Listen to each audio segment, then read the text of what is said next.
Ang bagong gising na lalaki ay hindi napansin. Nasa sandaling iyon ay nagbabalita sa TV. Ang nakakagulat na balita, isang di kilalang virus na tulad ng rabies, ay mabilis na kumakalat sa buong mundo. Ang mga nahawahan ay nawawalan ng katinoan at nagiging marahas. Inaabisuhan ng lahat na mag-ingat at maghanda, ngunit hindi niya napanood ang balita. Lumabas siya gaya ng dati, at napansin niyang napakaraming ambulansya sa daan. At nang pumunta siya sa supermarket, nakita niyang lahat ay nagmamadaling bumibili ng mga gamit. Bagaman nagtataka siya ay hindi niya ito ininda. Bumili lamang siya ng kaunting pagkain at umuwi. Hanggang sa gabi nang tumawag ang kanyang ate. Doon nang niya naunawaan ang nangyayari. Ang ate niyang nagtatrabaho sa gobyerno ay alam ang totoong sitwasyon. Sinabi ng video na mas delikado ang virus kaysa sa ulat. At ang pamahalaan ay nakapagtayo na. Ang ligtas na lugar sa isang isla. Sinabi niyang magmadali siyang pumunta upang magkasama silang lumikas. Nang marinig niya kung gaano kaseryoso ang sitwasyon, agad siyang nag-book ng tiket para umalis. Ngunit habang nakapila para sumakay, biglang tumigil ang sistema ng check-in. At kasunod nito ay kanselado lahat ng flight. Agad na tumunog ang mga cellphone ng lahat dahil sa sobrang bilis ng pagkalat ng virus. Idinaraos na ang kumpletong lockdown at bawal lumabas o pumasok. Nagsimulang magpanik at magingay ang mga tao. Dahil niyang tinawagan muli ang ate para magtanong. Sinabi nito na umuwi muna siya at maghintay. Magpapadala raw siya ng tao para sunduin siya. Ngunit nang makabalik siya sa kalsada, punong-puno na ito ng sasakyan at tao. Ang mga nakarinig ng balita ay nagsimula ring magtakbuhan sa takot. Habang pinagmamasdan ang nagkakagulong mga tao, naiisip niyang delikado at iniwan ang kanyang sasakyan. Bitbit ang mga gamit, naglakad siya pauwi. Pag-uwi niya ng pagod sa bahay, napansin niyang binabantayan ng mga sundalo ang bahay ng kapitbahay. At nakita niyang itinali at dinala ang mga ito ng puwersa. Ang kanilang sigaw at pag-ikot ng patawan ay nagbigay sa kanya ng matinding takot. Lalo niyang gustong umalis agad sa lugar. Ngunit kinabukasan may masamang balita mula sa atin niya. Ang gobyerno raw ay nagdeklara ng mas mahigpit na lockdown at magtatayo ng lugar ng kwarentina para pigilan ang virus. Malapit nang ipilit ng militar ang paglikas ng lahat, ngunit kahit saan sila ilipat, hindi yun kasing ligtas ng itinayong lugar. Kaya sinabi ng atin na umiwas siya sa mga sundalo at maghintay hanggang tuluyan iwanan ang lugar bago siya sunduin. Alam niyang matagal pa bago dumating ang tulong. Kaya nagpunta siya sa supermarket para mag-ipon ng supply. Ngunit wala nang laman ng mga estante. Kaya pinulot na lamang niya ang mga natirang pagkain sa sahin. Habang pinupuno niya ang bag at paalis na sana, bigla niyang nakita ang isang pulis na may sugat sa braso. Tumatakbong puno ng dugo at takot. Agad nitong isinara at nilak ang pinto ng supermarket bago pa man siya makariyak. Nagsisigawan ang mga tao at nagtatakbuhan padayo. Isa pang pulis ang lumitaw. At agad siyang sinunggaban ng isang nahawahan. Kaya kinuha niya ang isang pamalo para tumulong. Ngunit sa susunod na sandali, natigilan siya sa tindi ng galit ng nilalang. Nagtulungan silang dalawa at napatay ito. Ngunit bago pa siya makapahinga, ang sugatang pulis ay biglang nagbago at naging halimaw. Nakita ng kasama ang nangyari. At mabilis niyang sinabi kay Ray na lumayo. At sa labis na takot ay pinili niyang magpakamatay. Nabaril niya ang sarili sa gitna ng pag-asa at takot. Pagbalik ni Ray sa bahay, agad niyang ipinako ang mga bintana at pinto. At isinara ang mga kurtina para hindi makita sa loob. Dahil nagsisimula ng ilikas ng militar ang mga tao. Di nagtagal narinig niya ang malakas na patok sa pinto. Agad nagtago si Ray sa sulok at hindi umimik. Buti na lang makaligtas siya sa pagsisiyasat ng mga sundalo. Lumipas ang kalahating buwan. Ang buong lungsod ay naging isang ghost town. Ngunit hindi pa rin dumarating ang tulong kay Ray. At dahil walang signal, hindi niya makontak ang ate niya. Pati ang mga pagkain ay halos maubos na. Kaya napilitan siyang lumabas upang maghanap ng supply. Dala lang ang isang baril na panghuli ng isda, hindi siya lumayo. Sinimulan niyang halugugin ang mga bahay ng kapitbahay. Pero kahit ilang bahay ang pinasok na ay walang laman. Habang patuloy siyang naghahanap ng susunod na bahay, bigla niyang napansing may isa pang tao. Nagaya niya ay hindi rin nakalis. Wala akong kahit ano, isang matandang babae pala na hindi napalikas dahil sa kapansanan. Ang pagkakaroon niya ng kasama ay lalo pang nagpahirap sa sitwasyon. Buti na lang araw-araw siyang nagmamasid sa bintana. Alam niya kung aling bahay ang may pagkain. Dahil sa kanyang tulong napakuha si Ray ng mga supply. At natagpuan pa niya ang isang motorsiklo sa isang bahay. Dahil dito mas naging madali ang kanyang pagkilos. at mas lumawak ang kanyang saklaw. Di nagtagal marami siyang nakuhang gamit, at magkasama silang dalawa sa pagtitiis. Lumipas ang ilang araw ng ganitong buhay, tunit nang maubos na ang mga gamit sa paligid. Muli silang napunta sa pagipitan. Habang nag-iisip si Ray ng susunod na hakbang, inawag siya ng matanda sa radyo isang gabi. Narinig daw niya sa balita ang isang anunsyo. May mga taong bumubuo ng ligtas na lugar, para sa mga hindi nakalikas na mga nakaligtas.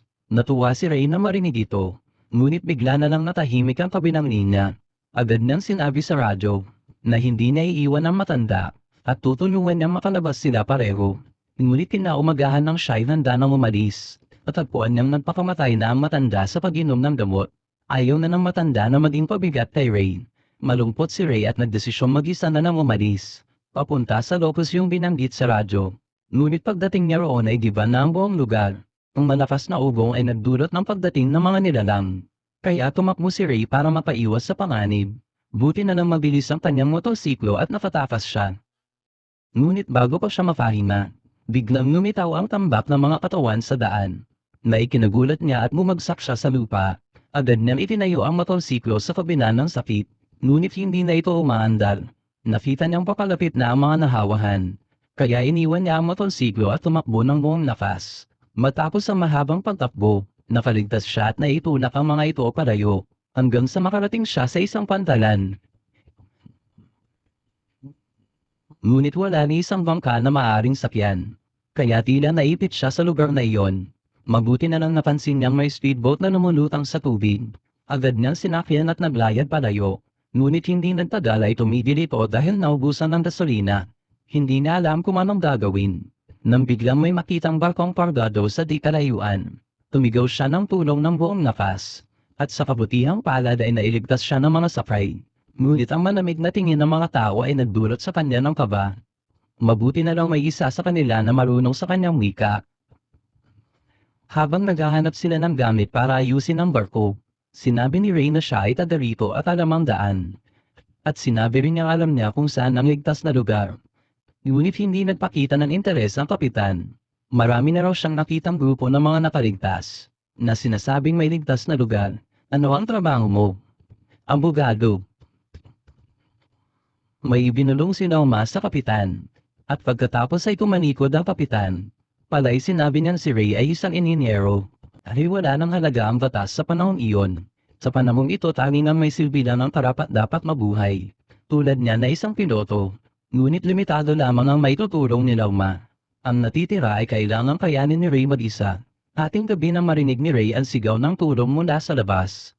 May mga bagong nakaligtas daw silang nakita. Ngunit kinabukasan ay nawala na ang mga iyon. Nakaramdam siya ng kaba at nagtanong kay Nauma. Malamig na sinabi nitong huwag siyang makialam.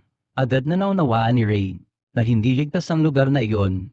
Sinabi niya alam niya ang isang ospital na may helicopter. Pwede silang magtungo roon upang makaligtas. Ngunit kahit anong pakiusap ay hindi siya pinakinggan. Kaya napilitan siyang tumakas mag-isa. Gabi nang pumasok siya ng palihim sa silid ng mga tripulante. Balak niyang nakawin ang susi ng speedboat at tumakas. Ngunit laking gulat niya nang makita na nakatali roon ang mga iniligtas kahapon. Agad niyang tinulungan silang makawala. Ngunit bago pa makatakbo ang mga ito, binaril sila at agad napatay. Dumating si Nauma kasama ang mga tripulante. Ngunit bigla niyang inatake ang bantay sa gitna ng gulo. At pagkatapos ng laban ay napatay niya ito upang manahimik. Pala'y napaisip na si Nauma sa sinabi niya noong araw. Kaya kinuha niya ang ilan at sumakay sa maliit na bangka. Ngunit habang papalayag sila ay natuklasan pa rin sila. Agad pinagbabarilan natitirang mga kasama. Kaya nagpaputok si Nauma upang masakol sila. Ngunit tinamaan siya sa balikat habang lumalaban. Sa kabutihang palad nakarating sila ng buhay sa dalampasigan. Ngunit pagdating nila sa ospital, wala ni isang helicopter sa helipad. At bago pa sila makapag-isip ng susunod, nabangga ni Ray ang isang lumandad na nilalang. Isang nahawahan na tumalon sa harapan nila.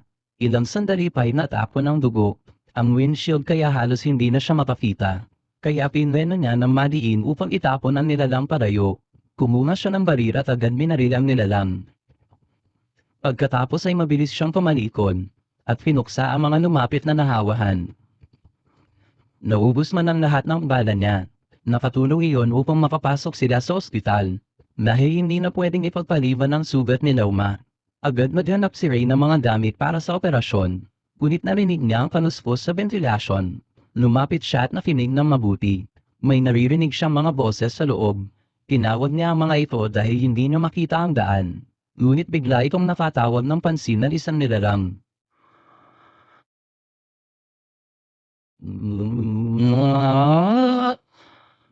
Hindi pa man siya nakakahinga. Dumating na naman ang maraming nahawahan. Kaya mabilis siyang tumakbo pababa ng gusali.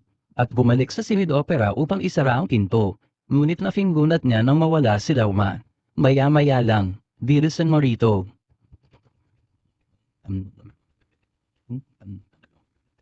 May mga natitirang nakaligtas pala sa likurang bahagi ng gusali.